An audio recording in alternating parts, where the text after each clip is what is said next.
back on Marching to Madness college basketball this morning with Coach Eric Musselman of the Arkansas Razorbacks. Lest we remember, the Razorbacks ran to the Elite Eight last season, and Coach Muss, his second year on the job in Fayetteville, he has 155 wins in 6 seasons at Nevada and Arkansas. It's a 74.5% winning percentage. Coach, welcome. Thanks for having me on again, Ken. Always a pleasure, man. You know, you're one of the first people that ever started on here with me as we were developing this show. So you're an older alum. I love it. You know, it's always great to share the game. And I know I start off each morning listening to your podcast and other podcasts that talk about leadership and coaching. And, you know, you always want to give back to the people that are teaching you. And I know that I certainly learn stuff from each and every one of your podcasts. Well, thank you, Coach. I appreciate that. And, you know, thinking back to that Elite Eight run, and by the way, I got to give myself a pat on the back. I did have you in the Final Four. So I got you to the Elite Eight. But anyway, the resilience your kids showed, as I thought you were a Final Four quality team coming in there, and then you won 15 out of 18 games there. The chemistry was incredibly good. Yeah, it's so interesting, you know, because we hit kind of a fork in the road that the season could have gone either way. We lost a game at LSU by double digits. They hammered us. We came back and we elected to have a very, very difficult 2 days of practice, probably the 2 most difficult days of practice. Even the day that we traveled to Tuscaloosa to play Alabama, the day before the game, probably as intense as physical practice. I knew we had no legs going into Alabama, but I elected, you know, to kind of make a statement practice that week. We got hammered. We had no legs. We were stuck in mud. Probably one of the worst performances of any team that I've ever coached from an effort standpoint, just because, you know, we were emotionally and physically spent. And then from that moment on, you know, the season took off in a positive note. We won a lot of games in a row in a really difficult conference. We became a team that could come back from large deficits. And our team had great belief in each other, and they understood their roles. Their roles became much more clear to each and every individual, what we needed from them in order for us to win. Coach, going to the roster this season, KK Robinson will be back.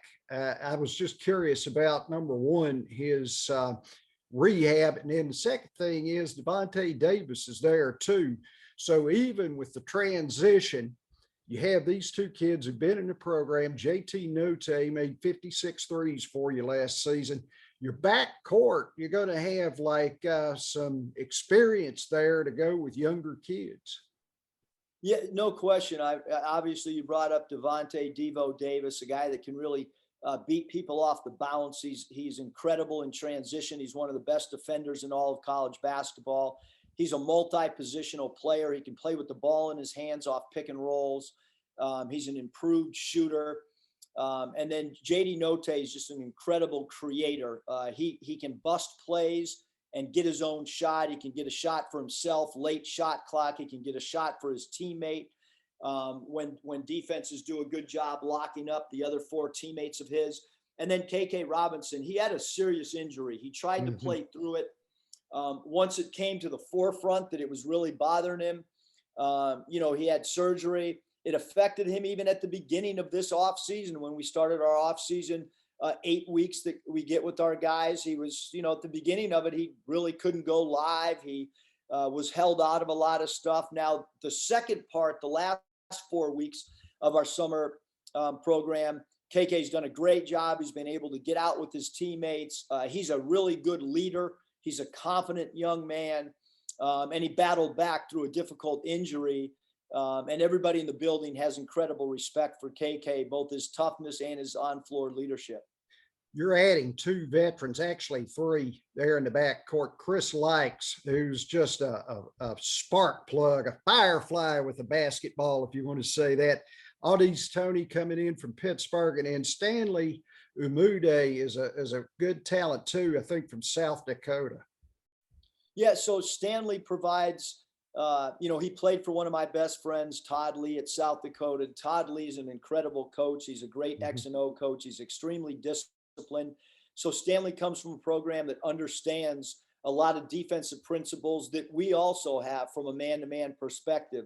But Stanley's a guy that can score the ball in the mid post. He can score the ball off the bounce, off the elbow ISO. He can shoot the three ball with his feet set.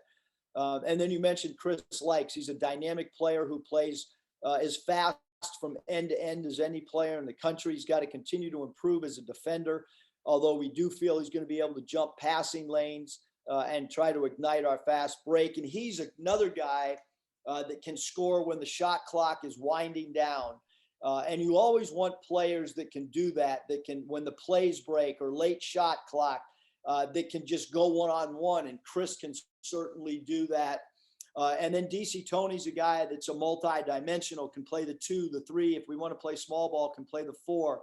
He's a very good offensive rebounder. He jumps passing lanes. He can also be a disciplined defender on the wing for us. So those 3 guys as older veteran players, and 2 of them playing in the ACC, I think is really going to help us because they're proven players at that level. And then Stanley Umude has done a great job against Power 5s. So all 3 of those guys, along with our nucleus of the 3 returning guys that were freshmen last year, Jalen Williams, Devontae Davis, KK, I think gives us a really, really good nucleus looking forward. Yeah, I was just going to ask about small ball philosophy with these guards. Talk a little bit about your philosophy of small ball, and then how you envision maybe this team, accentuating that.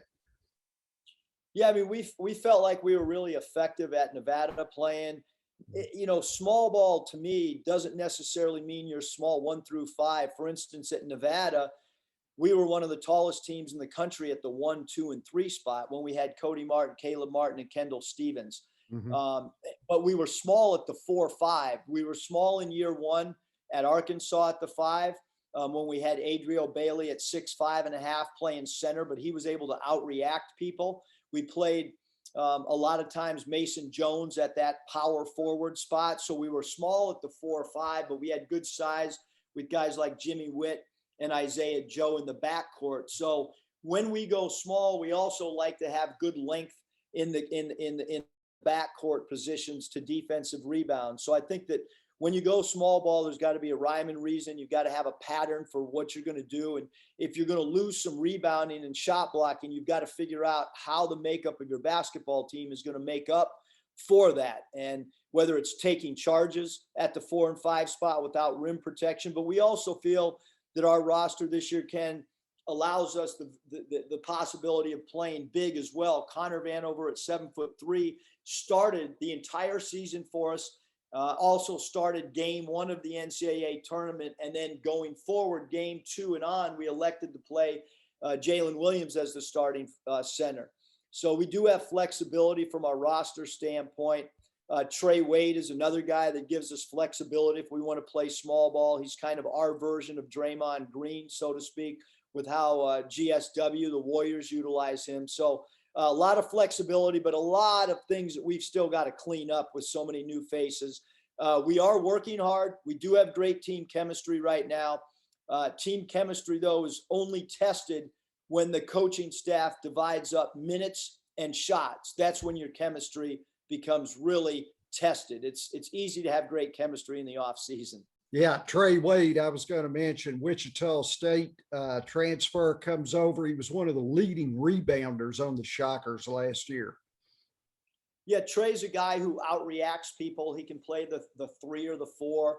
If we wanted to play really small and stretch the floor, Trey could battle 5 men. We've always felt when you play small ball, you've got to have great toughness at the center spot, and you've got to have good, quick feet so that you can front the post.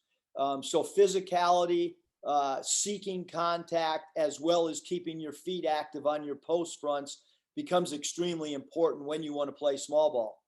Yeah, you mentioned Connor Vanover and Jalen Williams. I know Connor can step out on that perimeter, especially at the head of the key, and hit the 3. Jalen, you can go down inside, good moves. Talk a little bit about those guys and how you've seen them maybe take their games forward since the Elite 8 run. Yeah, so with Connor Vando, it's constantly, his development is going to constantly be strength and weight, and we're continuing to work with him on both those areas for him to continue to get stronger, to have a stronger lower base and a stronger upper body. But one thing with Connor, he's a great ball mover. He's very well liked by his teammates. He can not only shoot the three, but he's a very, very good passer and a willing passer. And then Jalen Williams is a guy who people outside of our building have not seen his ability to shoot the three. He is going to be able to stretch the defense out. He can also beat bigger, slower people off the dribble when he does catch the ball outside the three-point line and has a hard closeout to him. He's got a very, very good off the bounce game for a guy his size. And then he also is great in the post, being a willing passer. He's got junk passes over the shoulder, no look passes to cutters, no look passers when we run our split action. So both those centers, high basketball IQ players with great vision. Coach, lots of different avenues here with college basketball in the off season. One of my favorite finally got exacted. That's the name, image, and likeness. It's high time these kids got paid, and I loved it when Judge Kavanaugh pointed straight at Indianapolis and said, this would be illegal in any other faction, paraphrased, in the country.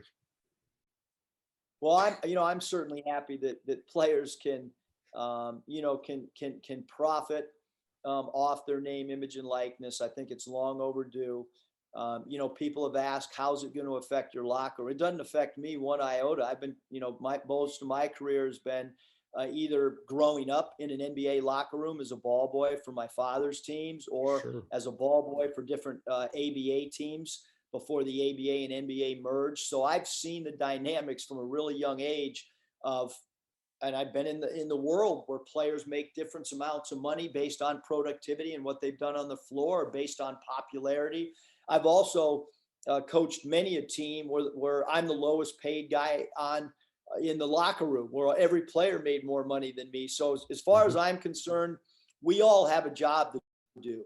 We have a job as a college coach to help mentor these guys with name, image, and likeness. It's just not about them profiting. It's also about us educating them on what a good deal is, what a bad deal is. And we have a department led by Terry Prentice who does that, because there's still student athletes who are learning their way in the world. And so it's very important. What name, image, and likeness has done is it's really brought to the forefront to these players what real life things are going to happen. As much as you learn in a classroom, name, image, and likeness is going to be something that's real life stuff. You're learning about taxes. You're learning about maybe passing up something because it doesn't make sense with your name brand. So there's a lot of great learning lessons that are come out of this as well. Last thing, Coach, the NBA playoffs, obviously you're in my two of our favorite times of the year. The Milwaukee Bucks had 50 points from Giannis Antetokounmpo, win 4 in a row. Those Bucks fans were so prophetic in Bucks in 6 after they were down to.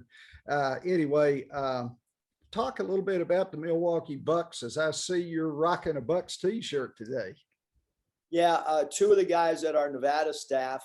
I think any time that you're a coach at any level, you always want your staff members to further their careers. And Peter Herman was a graduate assistant for us at Nevada. He's now with the Milwaukee Bucks. And one of our assistant coaches, Ronald Dupree, Ronald is now a scout with the Bucks as well. And so 2 guys on that staff, as well as a former Razorback player in Bobby Portis. So I was fortunate enough to get a Bucks care package a while back, and now I can bust that out the day after the NBA championship. And I'm really happy for all 3 of them, but it's neat to see a graduate assistant get an NBA ring. And certainly the same thing with Ronald Dupree, who is an assistant coach. And, it's not often you can have a lot of staff members get called up to the NBA. And we've had one of our trainers, Albert Denias with the Clippers. We've had a lot of guys from that Nevada staff that are now in the NBA, and it's really cool to see that. Yeah, the Bucks, I was really intrigued about the power. Once they felt Phoenix out in those first 2 games, they chose to, to bring it to the Suns, and the Suns didn't have much pushback. Yeah, you bring up a great, comment, observation, Ken, because, I tell people all the time, the world's greatest coaches are in the NBA. It's not even close, because when you think about a playoff series, first of all, an NBA coach coaches 82 games plus 6 exhibition games. The game is 8 minutes longer. So just think about the experience of you coaching one NBA season with 82 games, the exhibition games, and the playoffs, if you're fortunate enough, and you're coaching 8 minutes longer every single game. Yeah. And your entire day is focused on player development and X and O's. So NBA coaches, by far, not even close, better than college coaches. It's not even semi-close. And then the next best group of coaches are European coaches. You watch the creativity of what goes on in FIBA basketball, and having been a part of both those games, clearly I think they're well advanced in the coaching profession. But you're right. What Milwaukee staff did, it was almost like a boxer in early rounds, where they're kind of getting a feel for what's going on, and then they go to their ring, and their trainers telling them, hey, we've got to make this adjustment. That every playoff game, every single series is about adjustment after about tinkering. And Milwaukee staff did an incredible job down the stretch of that series. That's what I was just going to say. Mike Budenholzer took way too much criticism really all season. And they were saying that he wasn't making adjustments. You can't play this if you're not making adjustments. You're going to get embarrassed out here. Yeah, there's no doubt. Last year, our offense was predicated off what Milwaukee did. We spent the entire summer during the pandemic studying Milwaukee, because we felt like our two bigs, Vanover and Jalen Williams, were a little bit like Lopez, and how they were going to use Lopez as a floor spacer who could make threes, and the 5 spots on the floor that they run to, and then their trigger spot where they can have multiple people handle. We wanted to try to emulate that. And the way that Coach Bud, teaches and makes adjustments, their spacing on offense is absolutely phenomenal. Like, yes, the Greek Freak had 50 in game 6, but he also had 50 points because of the offensive spacing and how they stayed disciplined in the corners. That opened up the dribble drive, and then the free throws attempted that we saw from the Greek Freak last night. Coach Eric Musselman, I always get fired up when you're on here, because I feel like I'm back in the day when I used to go to coaches' clinics and ingest all this information.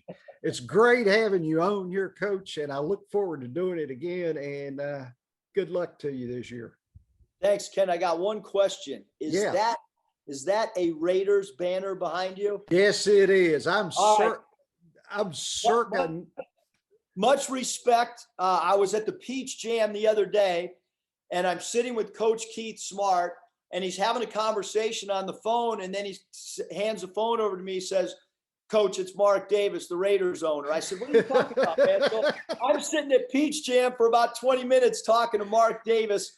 Hopefully our staff is going to go to the LA Summer League, or not the old LA Summer League, now the Vegas Summer League. We'd like to watch Moses Moody, Isaiah Joe, Mason Jones. We want to meet with some of my friends like Tom Thibodeau and maybe Scotty Brooks, and pick their brains and watch some of their practices. And then we want to head over to the Raiders facility and maybe learn something over there as well. I think you can always learn from different coaching staffs of different sports. So we look forward, once this July recruiting's over, to jump right into learning from the NBA and from some of our NFL friends as well. I'm circa 1970s, back when I was in elementary school and Stabler played out there, and I tell Kenny you, Atkinson in the Atkinson. backfield. Yes, I love those guys. That was a great team. Oh, man. Snake. The snake and the ghost to the post and the holy roller and all that stuff. And, I'll tell you, I've seen games in that black hole in Oakland, and, they weren't good teams when I was able to go to games out there. But those people were still there, man. It looked like Halloween. It's unbelievable. It's funny, too. When I was fired from the Golden State Warriors, I actually got a phone call from Michael Lombardi, And Michael was one of the top executives at the time for the Raiders. And he said, "Hey, Coach Musselman, I've been fired before. I know what it's like. If you want to come into our office, Al Davis, who has since obviously passed away, who was the Raiders owner, Al Davis was a huge NBA fan. So they actually gave me an office to use. I spent about 4 or 5 months until I ended up getting a radio deal with ESPN and doing radio games of the week for the NBA in the Raiders office. I loved it. I learned so much. But you're right. Those teams in the 70s were so fun to watch. And I will tell you, true story, Ken, there's been many a times I've been dressed up like a Halloween costume in the black hole. I didn't work for 3 years while I lived in Danville, California. And I would go to some of those Raider games painted up. And there's nothing like it, man. I can tell you that. A fellow Raider fan. I haven't told anybody that too, that I've been in that black hole dressed up, all painted up, and then there's nothing like it. That's awesome. And you know, what about the old warhorse Jim Plunkett in 1981? And then they blew the Redskins, I mean, totally out. It might have been here in Tampa. I'll tell you what, too, Jim Plunkett's it's a great story to read, his road and his path to success. But I think you got to be over 50 to understand anything we've talked about over the last 5 minutes. Yeah, but I tell you what, it's good radio. It's good video. Coach Muss, I tell you, I enjoyed this and the Raiders conversation too. Sounds good, Ken. I appreciate you having me on. Let's go. I'll talk to you soon. Sounds good. Woo pig suey. Woo pig suey. Yes, sir. I can call those hogs. My mom grew up on a farm. Talk to you, man. All right. See you, Ken. Yes, sir. Thank you.